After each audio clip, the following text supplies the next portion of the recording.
Tua and the Dolphins are keeping their playoff hopes alive just barely with a win over the San Francisco 49ers. Now they get to travel to Cleveland to take on the Browns. And luckily for them, we already checked before this. It's estimated right now to be 53 degrees, which means it should be a win for the Dolphins, right? It's not below freezing. So I'm just joking. My name's Tyler, here with my brother Ryan. We're going to break down this Week 17 matchup between the Dolphins and the Browns. But before we get into that, we want to wish everybody a Merry Christmas. We hope you all have a lot of fun with your friends and family. And if you do like the work that we put out, be sure to subscribe to the Tracy Take. Tackle that bell to get notified when videos come out, and leave a like and a comment. Let us know who you think will win and why. Ryan, Miami win over San Francisco, keep their playoff hopes alive at 7-8. A lot of stuff needs to happen. I'm not even entirely sure. Like, so many teams need to lose, and there needs to be tiebreaker situations on top of that. Like, so it's a very unique kind of situation here for the Dolphins. But all they can control right now is just win, and they're going to be going up against a Browns team who only put up 6 points on the Cincinnati Bengals defense. Well, which is actually kind of impressive to only do that against this Bengals defense, because a lot of teams have scored a lot of points against it. Actually, ironically, I think the Browns they played 2 games against them, the Bengals this year, and they only put up 20 points total, 14 points in their first matchup. And that was a game that Deshaun Watson tore his Achilles, and then 6 in this one. So yeah, if Dolphins fans, that should tell you exactly who you're playing against. And so they started Dorian Thompson-Robinson, didn't start Jameis Winston, which I get why they don't, but it's like, if you're trying to win games, nothing against Dorian Thompson-Robinson, but Jameis Winston can sling it. On any throw, a touchdown could be scored, offensive or defensively. That's what's more fun to watch as a fan. I get why you're doing it overall, but want to throw it over to you, though. But what do you think of this Miami's team, especially to you being a Patriots fan, being in the AFC East, and what they need to do going into Cleveland to try and keep their playoff hopes alive as best they can? Yeah, I mean, the biggest thing for me is, can they block Myles Garrett?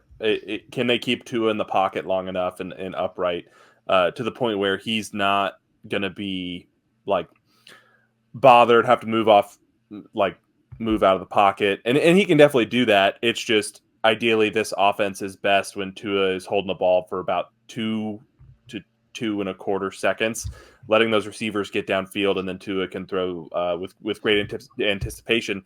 So can they block Myles Garrett for that amount of time? And then also, I'm really curious. I believe Jalen Waddle, he was inactive. Will he be back for this one? Because Denzel Ward, Greg Newsome, both of those are 2 really good corners. This Browns defense, they have some really good pieces. They're just vastly underperforming this year, just due to some of the injuries and things that they've had.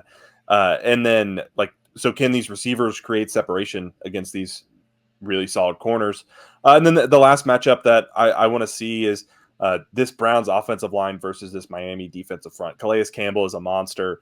Chop Robinson has had a pretty decent rookie season for them as well. And they do a good job of getting after it, scheming up some blitzes, overloading one side and whatnot. So I do like what the Dolphins do up front. They're a good team. I am curious, if it does rain and it's not the best of conditions for throwing the football, and it comes down to trench warfare, I am curious how the Browns kind of fare in that type of matchup against the Dolphins. Yeah, it's going to be interesting. I still feel like there's so much speed on this Miami team. And because Achane just had an absolute day to day, 17 carries, 120 yards, and a touchdown, 6 catches, 70 yards, 70 receiving yards as well for Miami. And there's just so much speed on this Miami team. And even if Waddle's not able to go, I still feel like it's just going to be a tough matchup as well for this Cleveland defense, who they can't shut down the run, but it's just one of the benefits, though, of Miami is just how much speed that they have. And one of the new guys, so I'm going to be very curious on how he gets implemented, and especially then, too, as Tyreek Hill is getting a little bit older. Tyreek Hill's 30. He'll be 31 in March. Is their 6th-round pick, Malik Washington, as well. Kind of has that similar build to Tyreek Hill. He was the one that has taken Jalen Waddle's spot over the past couple of weeks. Nothing too crazy on the stat sheet. He only had 3 catches for 28 yards. He had something similar. I think that he had a little bit more yards last week. But is he going to be that guy that kind of replaces Tyreek Hill? Because he's got that youthfulness. He's got the speed. He's got the agility overall. And are they going to want to try and just do something similar with Malik Washington? And if you're the Cleveland Browns defense, now I have to guard like 2 Tyreek Hills, Tyreek Hill and then like a mini-me Tyreek Hill. Then Jonnu Smith is still a stud tight end that I think is going to be a tough matchup for Cleveland to go up against.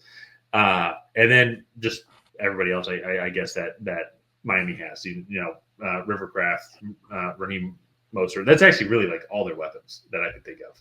Yeah, well, they have taken a pretty big dip in their depth chart, just like Jalen Waddle's been banged up, the scary Grant DeBoe's injury.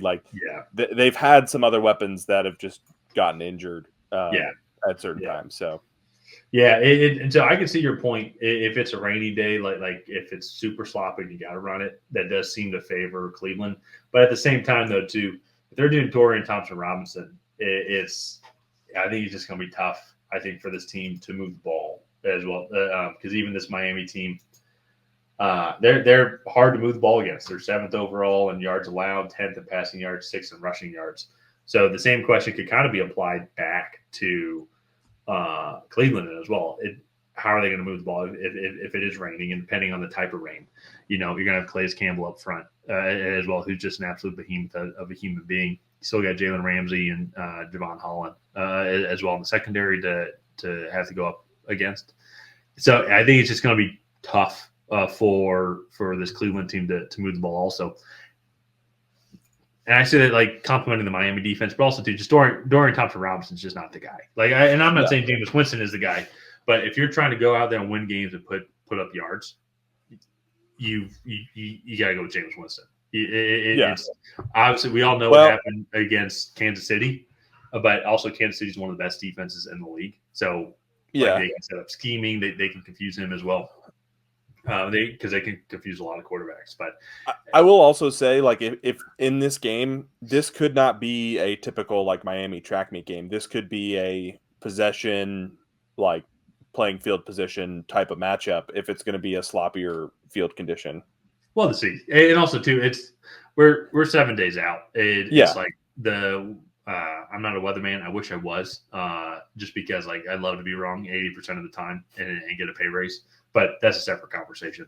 It could be sunny, that's very fair. So we're basing this off of 7-day weather forecast. And so I still just think in general though, it's just the quarterback play for Cleveland is going to be interesting, and that's what with the Raiders winning today, it's going to make it very interesting. Like, how much does Cleveland really want to trade away more future draft picks to try and go find a quarterback to replace them? That would be the most Cleveland thing to do. And I would feel bad for that quarterback because it almost means he's for sure a bust. So, or at least a bust with Cleveland. If he then goes on to Tampa Bay, he might makes a stint in Carolina, then gets released and then goes to LA. Has the coolest Thursday Night Football story victory where he's with the team for 2 days and then signs with Tampa. Then he'll be. If that's the route he goes, then you should get drafted by the Browns. So. Yeah. So, but let's get into predictions real quick. If it's not obvious already, I'm going with the Dolphins. I just think they're the better team in this matchup. I have no faith in Cleveland to put together a successful game plan at this point, but we shall see going forward. So, I'm with Miami also. Okay, so let's go ahead. Let's wrap this one up here. If you guys have not already, please go ahead and like and subscribe. That is the best way to help out the channel. Leave a comment down below on who you think is going to come out ahead in this one. And other than that, we will see you guys next time.